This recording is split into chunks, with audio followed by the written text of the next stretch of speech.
வாகனவியல் தமிழ். இப்போ பார்த்தோன்னா இந்த RS200 தான் நம்ம இன்ஜினில் வந்து டிஃப்ரெண்ட்டான ஒரு நாய்ஸ் வருது. என்ன நாய்ஸ் சொல்லிட்டு நம்ம ஸ்டார்ட் பண்ணி செக் பண்ணி பார்த்துடலாம். பைக்கை ஸ்டார்ட் பண்ணிட்டு வண்டியை ஐட்லிங்கில் விடும்போது ஒரு நாய்ஸ் டிஃப்ரெண்ட்டாக வருது.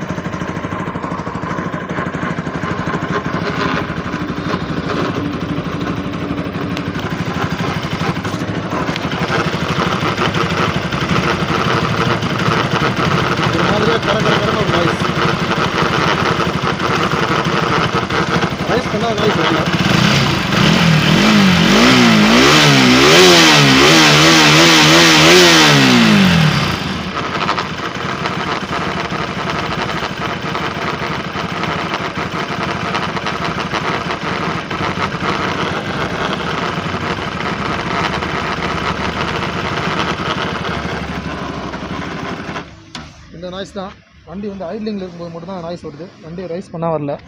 இது மேக்னெட்டோட சைடு தான் நமக்கு வந்து இந்த நாய்ஸ் வரா மாதிரி ஒரு கிளியரன்ஸ் கிடைக்குது. நம்ம மேக்னெட் சைடை கழட்டி செக் பண்ணி பார்த்தோம் நாய்ஸ் ஏன் வருது, என்ன ப்ராப்ளம் சொல்லிட்டு பார்த்துடலாம். ஃபஸ்ட்டு நம்ம இன்ஜின் ஆயிலை ட்ரைன் பண்ணுறோம். ட்ரைன் போல்ட்டை கழட்டிட்டு இன்ஜின் ஆயிலை வெளியே எடுத்துருவோம்.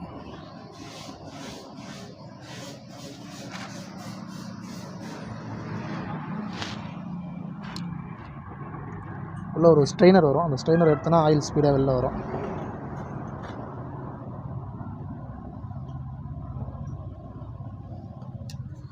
ஓகே, இப்போது நெக்ஸ்ட் என்ன பண்ணோன்னா நம்ம மேக்னெட் கேஸை கழட்டி செக் பண்ணலாம். இப்போ நம்ம செயின் கார்டோட சின்ன கவரை கழட்டிடுவோம்.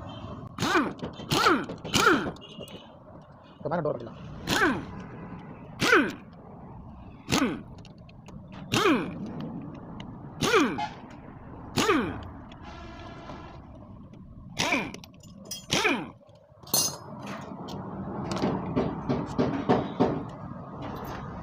ஓகே, எல்லா போல்ட்டும் கழட்டிட்டோம். இப்போ மேக்னெட் வர வெளில மேக்னெட்டோட சாக்கெட்டை கொஞ்சம் எடுத்துக்கணும்.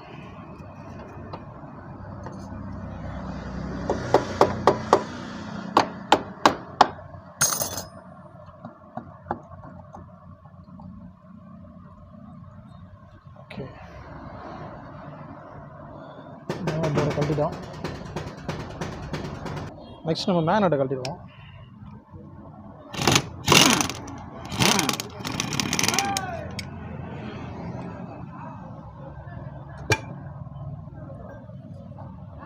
இப்போ நெக்ஸ்ட் நம்ம மேக்னெட்டை புல்லர் வச்சு மேக்னெட்டை வெளியே எடுத்துடலாம். கேடிஎம் புல்லர் வச்சு யூஸ் பண்ணால் கரெக்டாக இருக்கும்.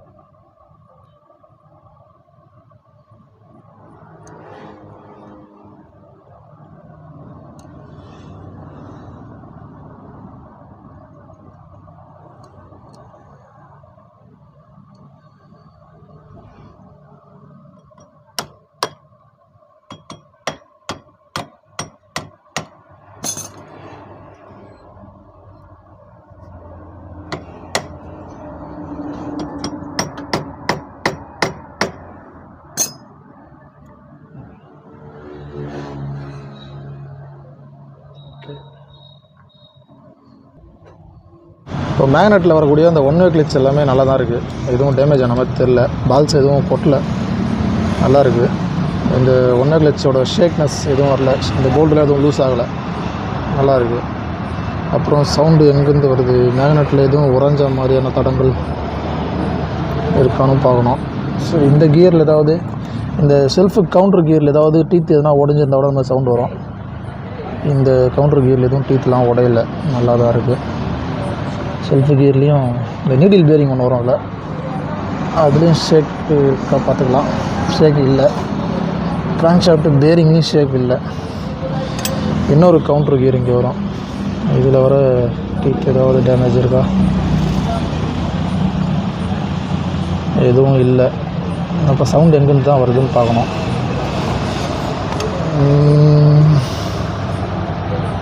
மேக்னெட்டில் இந்த இடத்துல ஏதோ உறைஞ்ச மாதிரி ஒரு தடம் தெரியுது. இதில் பார்த்திங்கன்னா தெரியும், உறைஞ்ச தடம் தெரியுது. இந்த இடத்துல உராயிரத்துக்கு எது வாய்ப்புனா காயில் பிளேட்டு தான் கரெக்ட். காயில் பிளேட்டில் இந்த ஸ்க்ரூ பார்த்திங்கன்னா தெரியுது, ஃபுல்லாக ஷேக் ஆகுது. தேஞ்சு நல்ல தடம் தெரியுது பாருங்கள். இந்த அலங்கிலாம் அப்படி இருக்குது, இது எப்படி இருக்குது பாருங்கள். இந்த ஷேக்னால தான் அந்த நாய்ஸ் வந்திருக்குன்னு நினைக்கிறேன். இது வந்து உராஞ்சிருக்கு மேனட்டில், ஃபுல்லாக லூஸாகவே கழுது பாருங்கள். இதுதான் ஃபால்ட்டு. இந்த ஃபால்ட்னால தான் இது உராஞ்சிருக்கு, மேனட்டில் உராஞ்சி சவுண்டு வந்திருக்கு. இதெல்லாம் ஓரளவுக்கு டைட்டாக இருக்குது, அந்தளவுக்கு டைட் இல்லை, சும்மா லைட்டாக அலங்கி போட்டோன்னே லூஸ் ஆகிடுது. மீடியம் டைட்டில் தான் இருக்குது, எதுவுமே ஃபுல் டைட் இல்லை, மீடியம் டைட் தான். இது வேலைக்கு இது மாதிரி இருந்தால் வேலைக்கு ஆகாது. நம்ம இதை ஃபுல்லாக 3 ஸ்க்ரூவுமே கழட்டி த்ரெட் லாக்கர் போட்டு டைட் பண்ணிட்டு இந்த ஒரு ஸ்க்ரூ மட்டும் புதுசாக மாற்றிக்கலாம். இந்த அலங்கி கிடைக்குமான்னு பார்க்கணும், ட்ரை பண்ணி பார்க்கலாம். கிடைக்கலன்னா வேறு எதாவது ஆல்ட்ரு பண்ணணும். சரி, ஓகே, நம்ம த்ரெட் லாக்கர் போட்டு மாட்டுவோம்.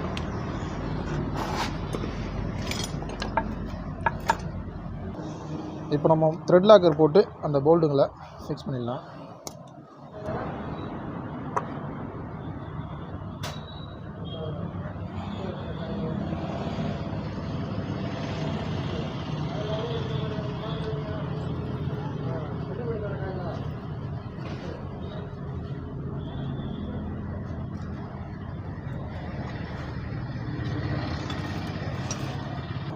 இப்போ பார்த்திங்கன்னா இது மாதிரி அலங்கி போல்டு நமக்கு கிடைக்கல. அதனால் நம்ம என்ன பண்ணுறோம், அதே சைஸ் இருக்கக்கூடிய ஒரு ஸ்டார் ஸ்க்ரூ யூஸ் பண்ணிக்கிறோம். இது ஸ்டார், இது அலங்கி, அவ்வளோதான் வித்தியாசம். இந்த அலங்கி இது சைஸ் வந்து கிடைக்கல. நம்ம ஸ்பேர் பார்ட்ஸ் கடையிலையும் கேட்டோம், ஹார்ட்வேர்ஸ் கடைகள்லையும் கேட்டோம், எங்கேயுமே இல்லை. ஸ்டார் போட்டு நம்ம த்ரெட் லாக் போட்டு பக்காவாக லாக் பண்ணிடலாம்.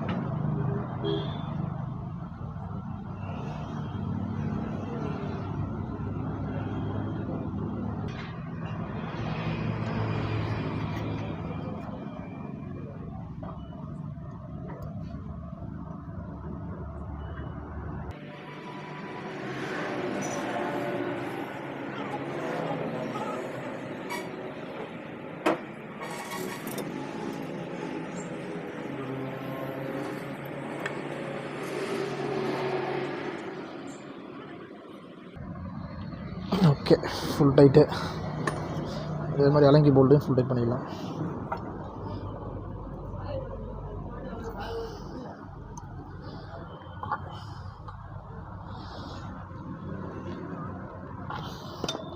மூணும் கிட்டத்தட்ட ஒரே மட்டமாக தான் இருக்குது. இன்னும் கிட்ட ஸ்டார் போல்ட் இன்னும் உள்ளே போயிருக்கு, பிரச்சனை இல்லை.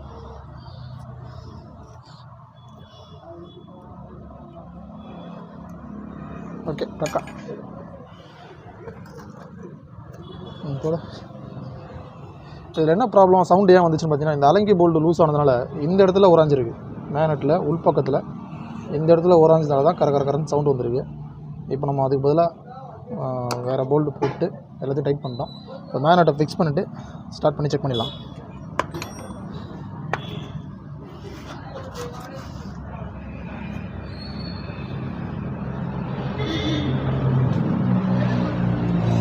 மேக்னெட்டை கரெக்டாக அந்த கீ காடியில் வச்சு ஃபிக்ஸ் பண்ணிப்போம்.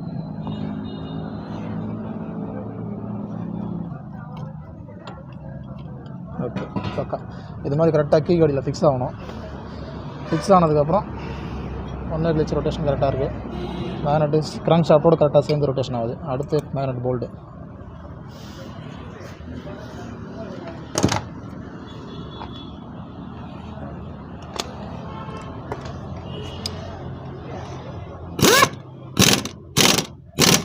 ஓகே, அடுத்து இந்த கவுண்டர் கியரை ஃபிக்ஸ் பண்ணுறோம். ஓகே,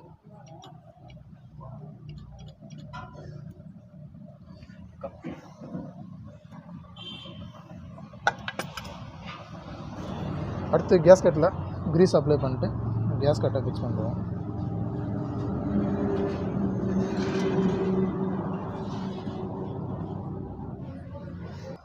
நம்ம கேஸ்கட் கரெக்டாக படி வச்சிட்டோம். இப்போ மேக்னெட் கேஸை கரெக்டாக ஃபிக்ஸ் பண்ணுறோம். அந்த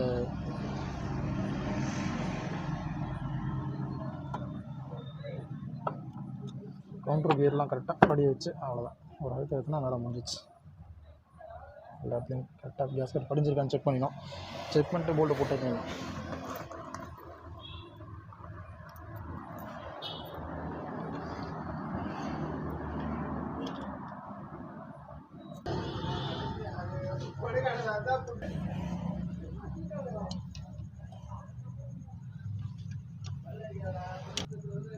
நெக்ஸ்ட் நம்ம மேனோட டைட் பண்ணி முடிச்சிட்டோம். மேனோட கேஸ் ஃபுல்லாக அந்த மேனோட காயிலோட அந்த ஒயரை இன்செர்ட் பண்ணுவோம். இன்செர்ட் பண்ணிவிட்டு சின்ன கவர் செயின் ஸ்ப்ராக்கெட்டோட கவரை ஃபிக்ஸ் பண்ணிடலாம்.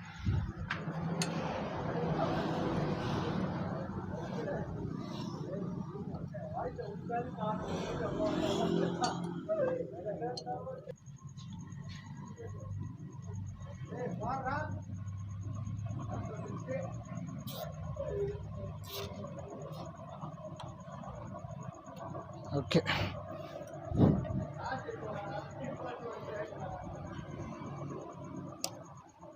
ஓகே. இப்போ நெக்ஸ்ட் நம்ம இன்ஜின் ஆயில் ஃபில் பண்ணிட்டு வண்டியை ஸ்டார்ட் பண்ணி பார்த்துடலாம்.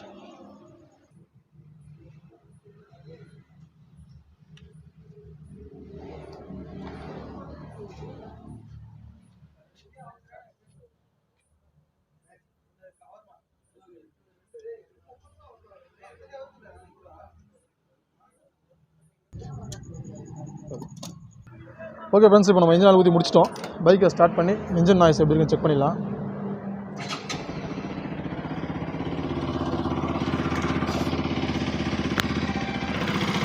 பார்த்தீங்கன்னா நாய்ஸ் நல்லா ஸ்மூத்தாக இருக்குது. ஐட்டிங்கில் அந்த கரகரகமாக அந்த சவுண்ட் இப்போ வரல.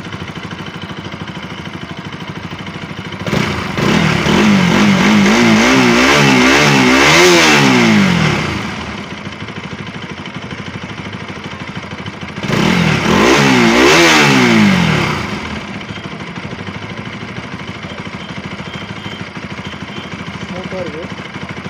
ஒரே சின்ன போல்டுனால இவ்வளோ பெரிய நாய்ஸு. அது மெயின் பேரிங் நாய்ஸ் மாதிரி இருந்துச்சு கிட்டத்தட்ட. அது